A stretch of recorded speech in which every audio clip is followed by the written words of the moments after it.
통간함을 보거든. 이런 제목으로 신명기 강의를 이어가겠습니다.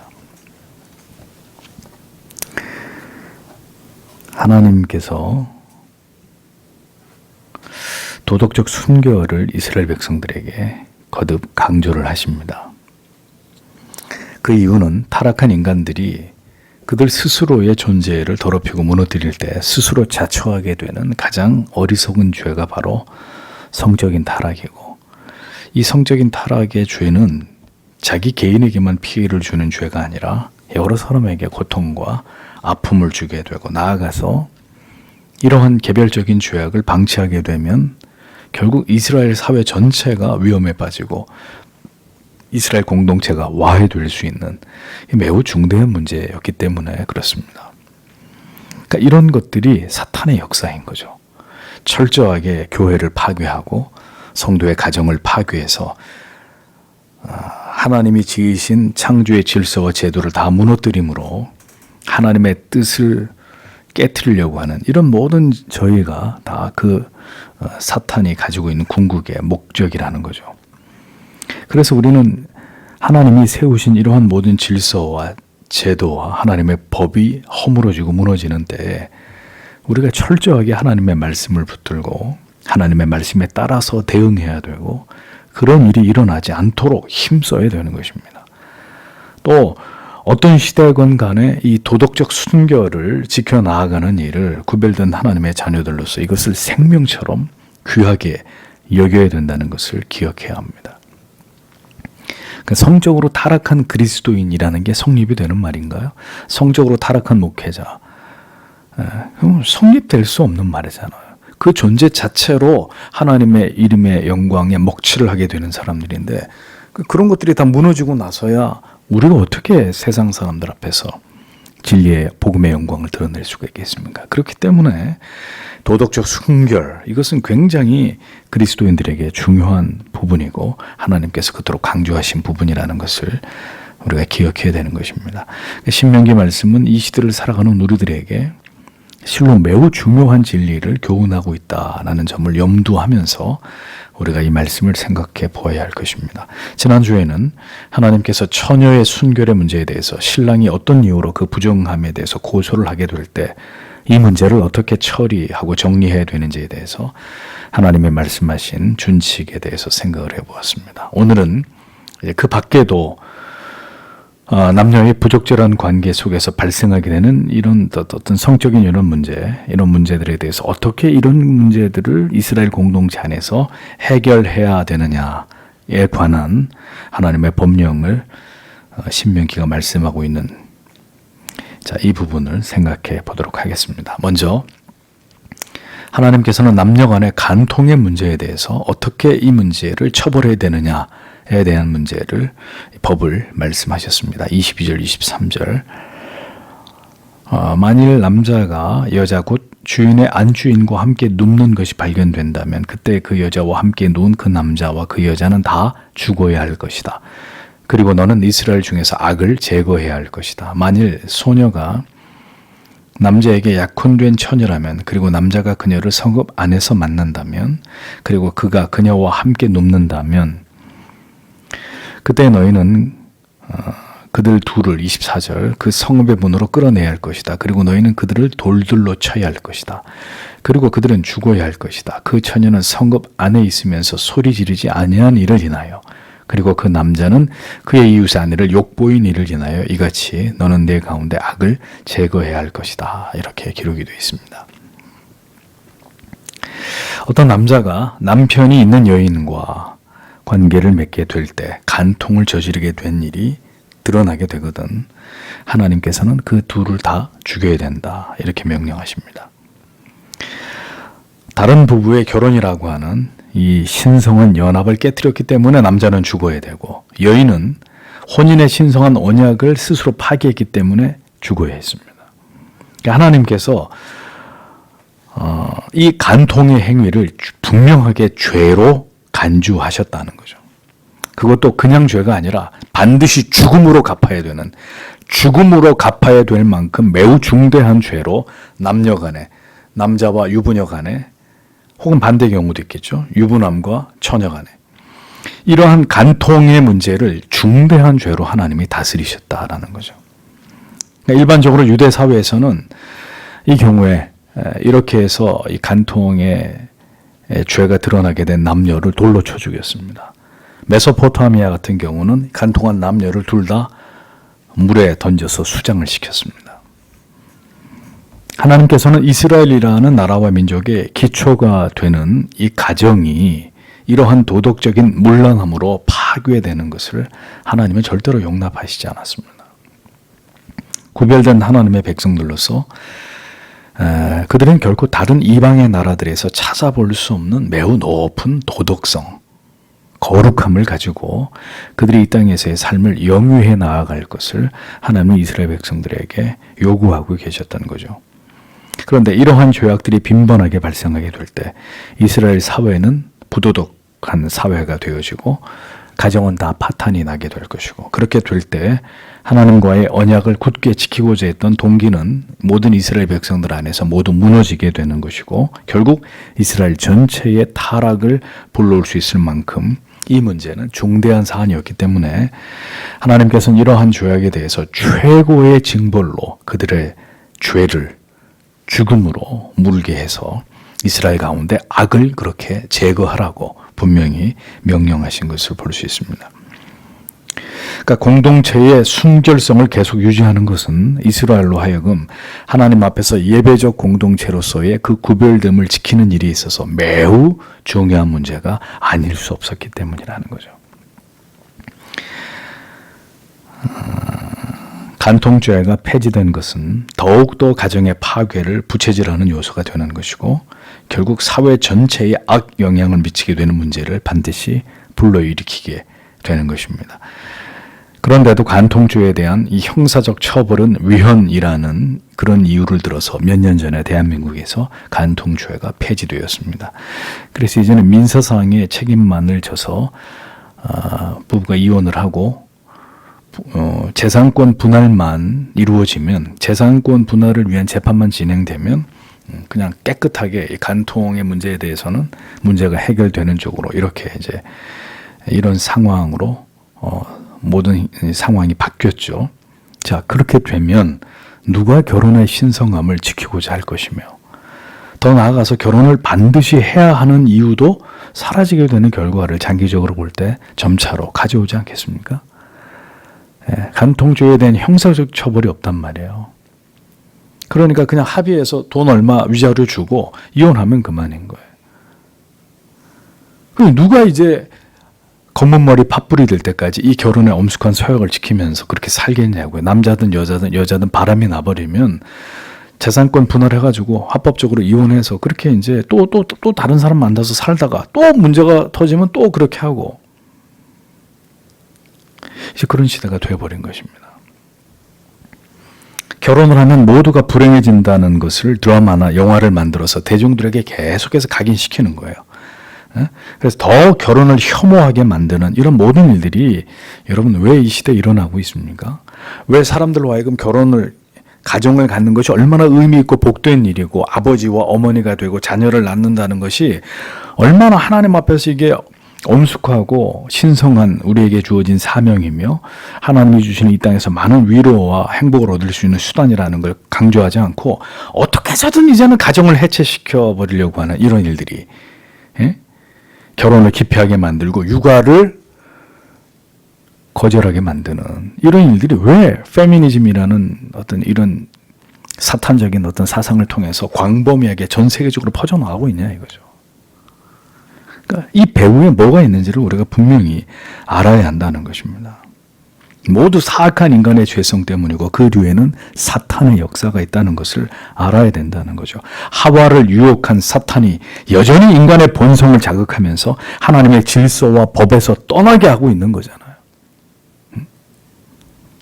간통, 동성애, 소아성애, 수간, 낙태 모두가 비윤리적이고 비도덕적입니다. 이러한 죄를 통해서 더 인간으로 하여금 하나님과 멀어지고 단절되게 하려고 하는 것이 사탄의 의도이죠. 죄악으로 완전히 창궐하게 만들, 인간성 모든 것들을 다 말살시켜서 인간을 짐승처럼 만들려고 하는 하나님의 형상을 따라 고귀하게 지음받은 인간이 그 인간다움의 아름다움을 다 잃어버리고 정말 짐승처럼 이렇게 살아가는 존재로 만들려고 하는 그 사탄의 노림수가 그 뒤에 있다는 것을 왜 모르냐는 거죠. 왜 그리스도인들이. 그러니 교회는 이러한 죄악과 더불어서 치열하게 싸워야 되는 것이고요. 성도의 도덕적 순결을 지키는 일에 더 노력하면서 우리의 자녀들이 이 약한 시대의 정신에 물들지 않도록 그들의 영혼을 바른 길로 인도하는 일에 사활을 걸어야 되는 것입니다. 이미 누누이 말씀드린 대로 유치원부터 시작해서 초중고, 대학교 다 이제는 이런 식의 젠더 교육, 이런 식의 인본주의적인 교육이 아이들에게 이루어지고 있고, 제가 그래서 동영상 올려드리는 거예요. 20년 전부터 그런 일들이 차근차근 진행되어 왔다. 그런데 우리 부모님들의 무관심 속에서 아이들의 영혼이 그렇게 병들어가고 죄악에 노출되어서 서서히 아이들의 생각이, 사상이 그렇게 변해간 것을 모르고 우리가 지금까지 살아왔다는 거죠. 그래서 그분께서 통곡을 하면서 회개를 하잖아요.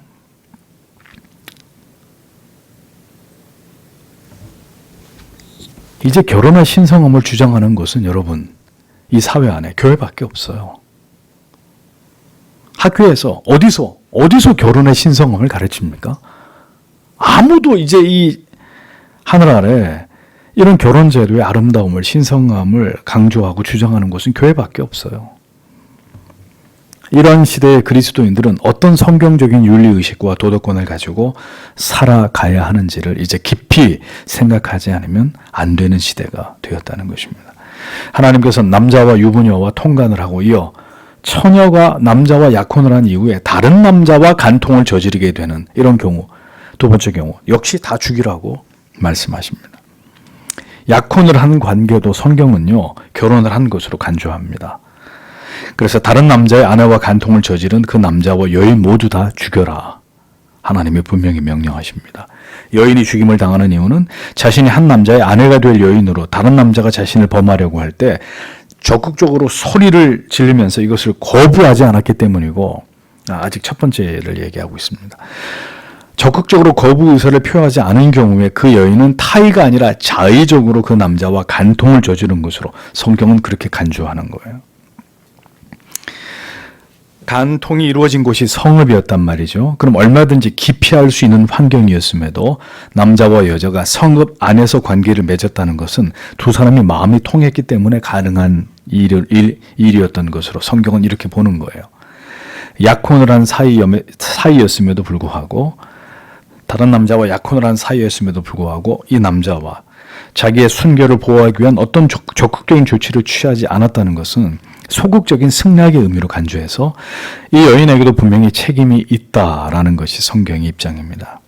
남자 또한 약혼한 타인의 아내를 범해서 그녀의 정죄를 유린했기 때문에 두 사람 모두가 하나님의 율법을 어겼기 때문에 둘 다 죽임을 당해야 했다라는 거죠. 이게 하나님의 법이었습니다. 그리고 이들에 대한 사형이 집행된 장소가 어디입니까? 성문이었습니다. 그 얘기는 모든 사람들이 보는 곳에서 공개적으로 이들을 공개 처형하라는 하나님의 준엄한 명령이 있었다는 거죠. 그러니까 누구도 이러한 죄를 또다시 범하지 못하도록 강력하게 경계를 삼도록 하기 위함이었던 것입니다. 성도 여러분, 세월이 아무리 많이 흘렀어도 결혼은 신성한 것입니다. 이 제도는 하나님에 의해서 만들어졌고 인간이 존재하고 살아가는 하나의 중대한 인류가 존재하는 방식입니다. 이러한 기본적인 도덕이 지켜지지 않을 때 인간은 급격히 타락하고 부패할 수 있음을 하나님이 아시기에 이 같은 강력한 법으로 이러한 죄를 하나님이 막으시고자 하신 것입니다. 이게 무너지면 가정이 무너지게 되고, 그러면 하나님의 뜻을 이루어갈 수 있는 바탕이 다 사라지기 때문에 절대로 이런 죄악에 대해서 하나님께서 강력하게 처벌을 해서 이러한 죄들을 하나님께서 단호하게 일벌백계로 삼아서 이스라엘 백성들이 이런 죄를 짓지 못하도록 하셨다는 거죠. 그런데 이스라엘을 보십시오. 우리가 성경의 역사를 통해 보면 이방의 나라들의 우상을 섬기면서 수없이 하나님이 금하신 이 죄를 범하고, 그러한 죄와 타락이 결국 이스라엘로 하여금 견디기 힘든 하나님의 심판과 고통을 불러일으키게 되었던 원인이 되었던 것을 성경이 보여주지 않습니까? 하나님께서 금하신 것을 자꾸 인간이 그 선을 넘어서 행하면 그 결과는 뭐예요? 멸망과 하나님의 지엄하신 징계뿐이에요. 그것이 우리가 이 시대를 바라보면서 지금 제일 염려하는 이유가 바로 그것입니다. 과거에도 죄는 있었습니다. 과거에도 동성애 있었어요.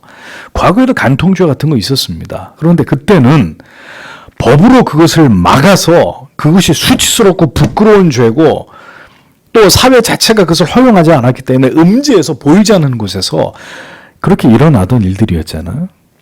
그것을 우리가 관여하거나 신경 쓸 문제가 아니었단 말입니다. 근데 지금은 이런 모든 것들이 다 바깥으로 드러나서 여러 번 여러분에게 말씀드린 대로 이게 다 죄가 아닌 것으로 둔갑해버린 시대가 됐기 때문에 기독교인들이 더 이상 침묵해서는 안 된다는 거죠. 하나님께서 금하신 것을 자꾸 인간이 선을 넘어서 행하면 우리를 기다리고 있는 미래는 멸망, 하나님의 심판이에요. 예? 이스라엘 백성들의 역사가 그것을 우리에게 정확히 보여주듯이 통제불능의 사회, 무엇이든 인간이 하고 싶은 대로 할 수 있는 그런 세상을 지향하고 있는 그런 이 나라가 그래서 우리는 걱정스럽지 않을 수 없는 것입니다. 25절에서 27절을 보겠습니다. 그러나 만일 남자가 들여서 약혼된 처녀를 만난다면 그리고 그 남자가 그녀를 강하게 압박한다면 그리고 그가 그녀와 함께 눕는다면 그때 그녀와 함께 누운 그 남자만 죽어야 할 것이다. 그러나 내가 그 처녀에게는 결코 아무것도 행하지 말아야 할 것이다. 그 처녀에게는 죽일 죄가 없다. 왜냐하면 사람이 그의 이웃을 대항하여 일어나서 그를 생명을 쳐 죽인 것과 같이 이런 경우는 마찬가지이기 때문이다. 왜냐하면 그가 그녀를 들에서 발견하였고 그 약혼된 처녀가 소리질러도 거기에는 그녀를 구원할 자가 없기 때문이다. 이렇게 적고 있습니다. 자, 보십시오. 동일한 강간이라도 그 장소가 이번에는 들입니다.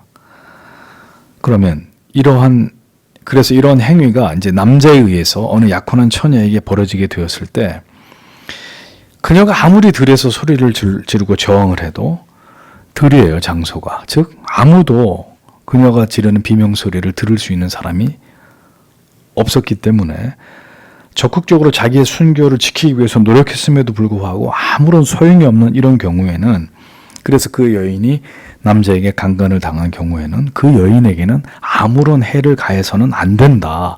강간이라는 죄를 저지른 남자만 죽여라. 이렇게 하나님이 말씀하신 거죠. 이 남자가 들에서 한 여인을 강간한 것은 이웃을 살해한 것이나 마찬가지다. 이웃을 살해한 것과 똑같은 악한 짓으로 하나님이 그 죄를 그렇게 규정하셨다는 겁니다.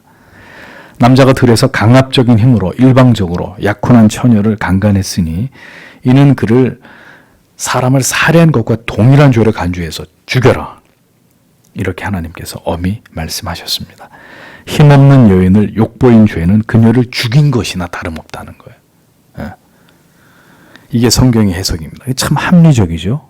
힘없는 여인을 남자가 힘으로 그렇게 유린했기 때문에 살인을 저지른 것과 같다. 이렇게 보는 거예요. 힘센 남자가 힘없는 여인을. 그러면 여러분, 힘이 없는 여인들을 남자가 그렇게 하는 것이 죄이듯이 그것이 살인에 준한 죄이듯이 힘이 없는 태아를 일방적으로 죽이는 것은요. 명백한 살인이죠. 동일한 기준으로 볼 때. 저항할 수 없는 그 조그만한 생명을 잔인하게 죽인다. 살인이죠. 살인.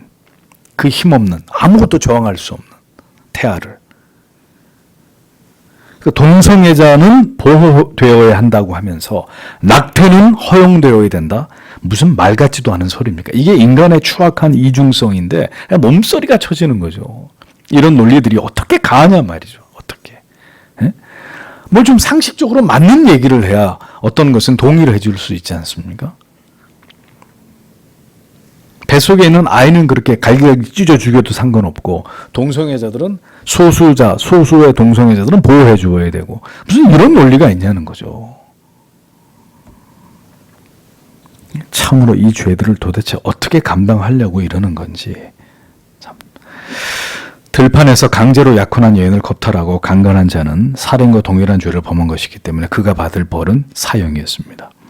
이렇게 해서 여인들이 보호되게 하셨고 남자들이 힘을 앞세워서 성폭력을 가하는 것에 대해서 하나님이 엄단하신 거죠. 살인과 똑같은 거다.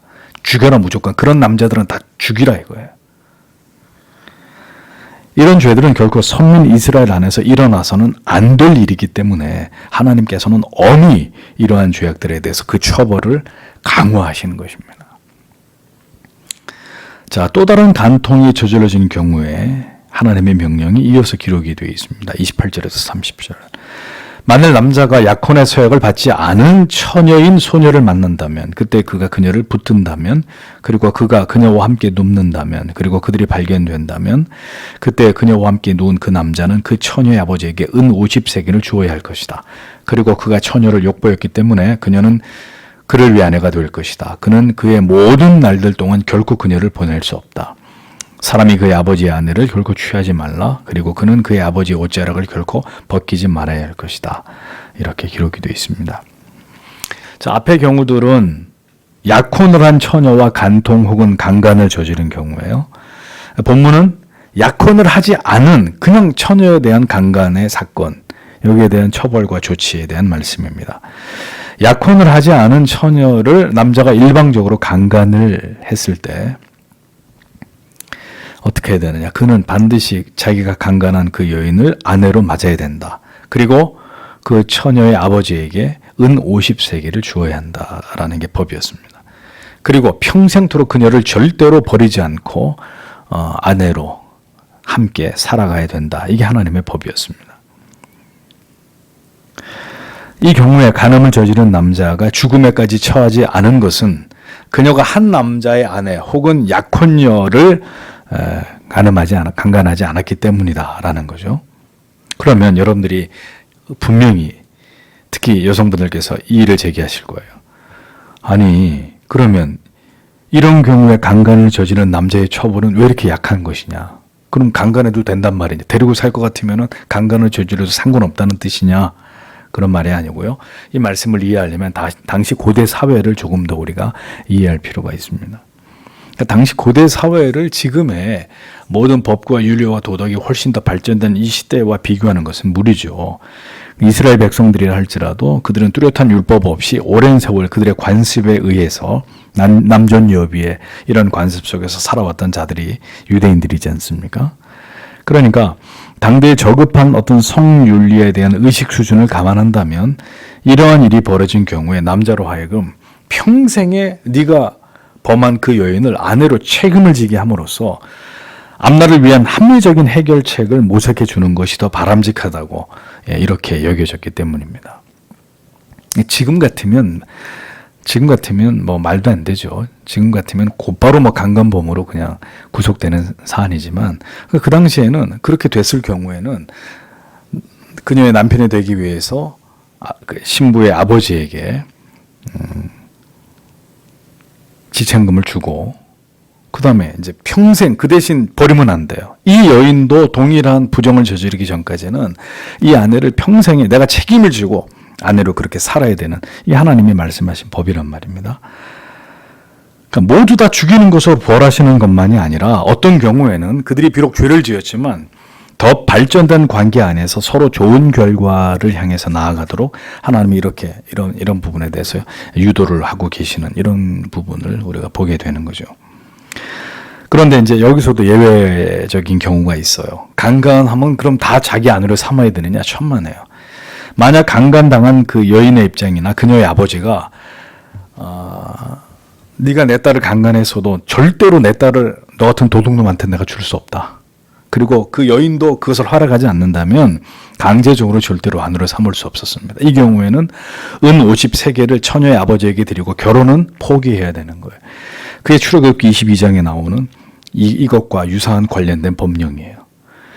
그러니까 강간을 했는데 그 여인이 나하고 같이 살겠다고 하면 그 아버지도 물론 그런 불미스러운 일이 벌어졌지만 내가 책임지고 당신 딸과 함께 행복하게 살 테니까 나를 한번 믿어달라. 그러면 이제 그렇게 해서 허락이 되는 경우면 불미스러운 일이 있었어도 결혼에 성립이 되고 그렇게 살아갈 수 있었지만 당사자인 여성과 아버지가 절대로 너하고는 내가 너한테는 시집 보내지 않고 너하고 살지 않겠다. 그러면 이제 그 다음 조치로는 은 50세겔만 주고 결혼은 성립될 수 없었다. 하나님이 그렇게 보호하신 거죠. 그럼 여러분, 요즘에도 이런 방법으로 총각들이 결혼을 하려면 어떤 일이 벌어져요? 곧바로 쇠고랑 차는 거예요. 예, 이런 일들이 이 시대는 절대로 통할 리가 없는 거죠.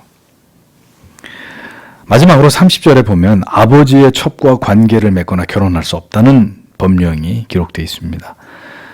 아버지의 첩, 인간의 위계를 허무는 일이고 아버지의 명예를 수치스럽게 하는 이런 행위로 하나님이 간주하셨습니다.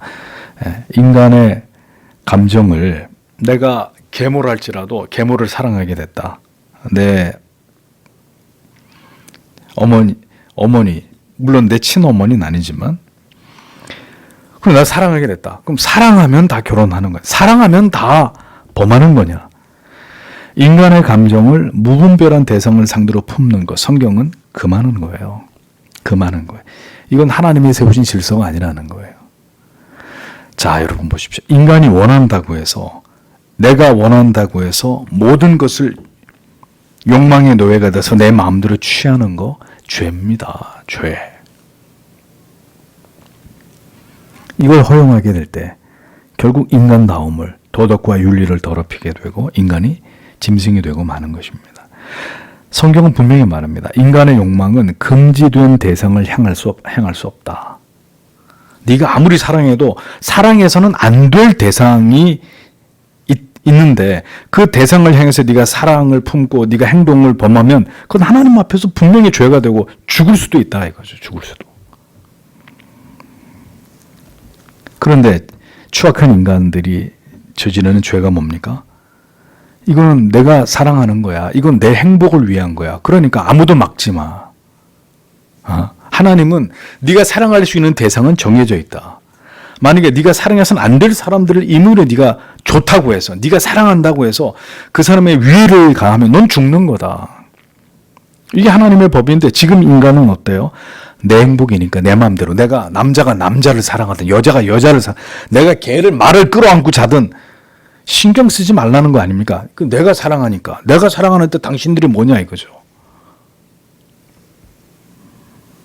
그러니 그따위 법 다 뜯어고치고 다 없애달라고 인간들이 지금 아우성을 치고 있는 게 아닙니까? 하나님은 안 된다고 분명히 말씀하는 거예요.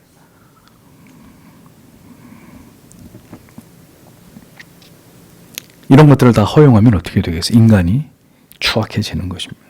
하나님을 버린 인간의 그 추악함과 죄악된 모습의 그 끝을 우리가 지금 보고 있는 거죠. 대상이 잘못된 사랑은 사랑이 아니라 행복이 아니라 죄악이고 불행과 파멸의 시작일 뿐입니다. 시작일 뿐입니다. 그래서 지금 세상이 미쳐 돌아가는 거죠. 동성애, 유부녀를 사랑하고 유부남을 사랑하고 어린 애를 성적인 대상으로 삼고 동물을 사랑의 대상으로 삼는 이런 미친 짓들을, 이런 추악한 짓들을, 인간이기를 포기하는 이런 하나님을 버린 자들이 이 세상에서 이제는 마음대로 법의 제재를 받지 않고 우리를 도덕이라고 하는 윤리라고 하는 색안경을 끼고 보지 못하도록 모든 것들을 다 합법해가지고 마음대로 하겠다는 거 아니에요. 이제 세상이 아무런 부끄러움과 수치를 모르고 그런 죄를 범하려 하고 있고 국가가 나서서 이것을 부추기는 참으로 어처구니 없는 이런 시대를 지금 우리가 살아가고 있는 것입니다. 저는 국가가 이것을 막았죠. 국가가 그렇게 하면 안 돼. 그건 인간답지 않은 거야. 그거 도덕적이잖아. 윤리적이잖아. 인간은 그렇게 살면 안 돼. 그것은 하나님의 법이 어느 정도 세상에 영향을 미치고 있을 때였습니다. 세상이 똑똑하고 세상이 깨끗해서 그런 게 아니라 하나님의 교회가 계속 세상을 향해서 죄다, 안 된다, 그것은 비윤리적인 것이다, 비도덕적인 것이다. 하나님의 말씀에 서슬퍼런 진리가 살아서 세상에 어떤 식으로 영향을 미치고 있었기 때문에 세상의 법이 그 마지노선을 지키고 있었단 말입니다. 지금은요. 이제 세상을 향해서 교회가 절대로 그런 얘기를 하지 않아요. 죄를 얘기하지 않기 때문에 세상이 이거 봐라, 잘 됐네. 자, 이제 모든 것들 다 풀어줄게. 하고 싶은데 마음대로 해. 하나님 없어, 그런 거 이제. 우리가 하고 싶은 대로 사는 거야. 그게 행복인 거야. 절대 진리가 사라져 버리니까 다시 썩어 빠진 인간의 이 타락한 정신이 자기 자신을 하나님처럼 떠받들면서 이렇게 세상을 추악하게 만들고 있잖아요. 인간의 길을 포기하는. 그래서 여러분, 세상은 소망이 없는 것입니다. 주께서 부디 이 땅을 통치하시고 다스려 주셔서 죄인들이 더 늦기 전에 회개하고 돌아오기를 우리는 기도할 따름이죠. 그런 일이 일어나지 않는다면 나는 다 같이 멸망당하는 거예요.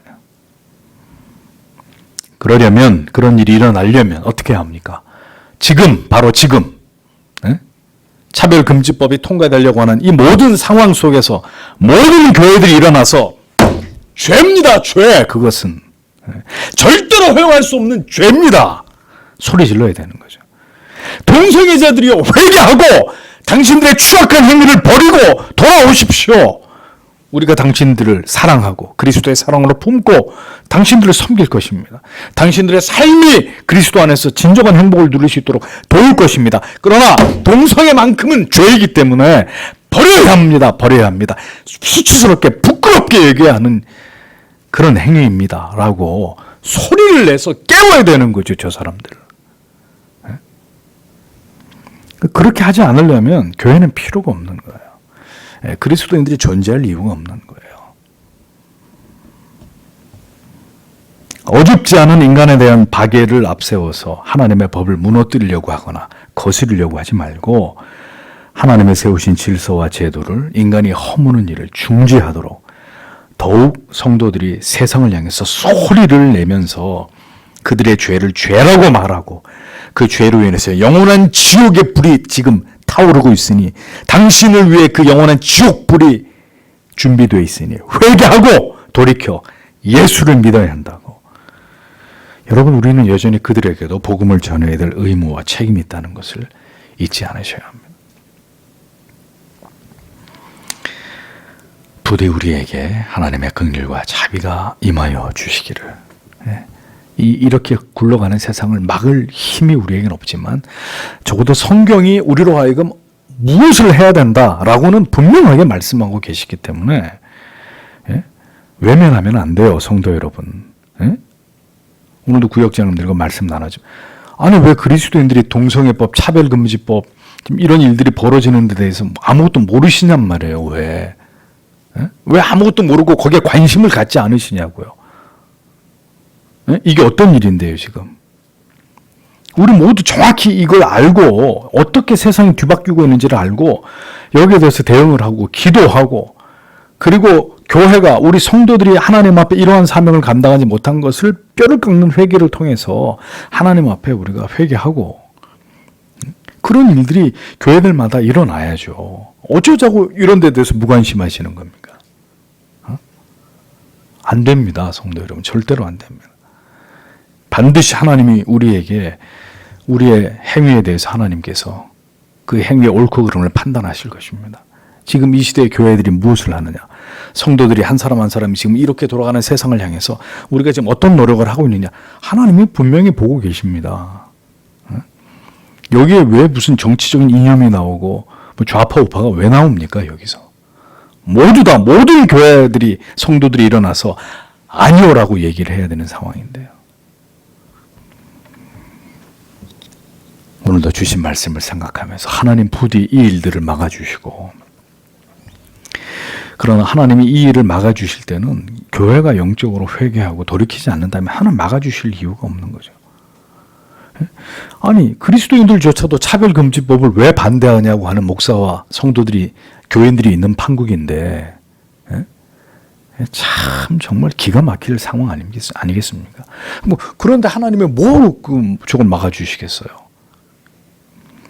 모든 교회가 하나가 되어서 하나님의 말씀과 법대로 우리가 이것을 세상 사람들에게 바르게 외치지 않은 것을 회개하고, 세상이 이렇게 돌아가기까지 우리가 하나님 앞에서 우리의 직무를 유기한 것이 있다면 회개하고, 그래서 교회가 다시 하나님의 말씀으로 돌아가고 이 바른 윤리와 도덕 의식으로 무장하면서 하나님의 교회가 새로워질 때 하나님이 세상을 바꾸시는, 세상을 막으시는, 그 세상이 폭주하는 기관차처럼 멸망을 향해 달려가는 것을 하나님이 막아주시는 거죠. 그래서 그 열쇠는 항상 누구한테 있느냐?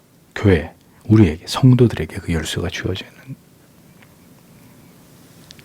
오늘 밤도 여러분 이 진리를 마음에 새기시면서 우리가 기도해야 될 기도의 제목을 가지고 이 밤에도 간절히 하나님 앞에 기도하고 돌아가기를 원합니다. 기도하겠습니다.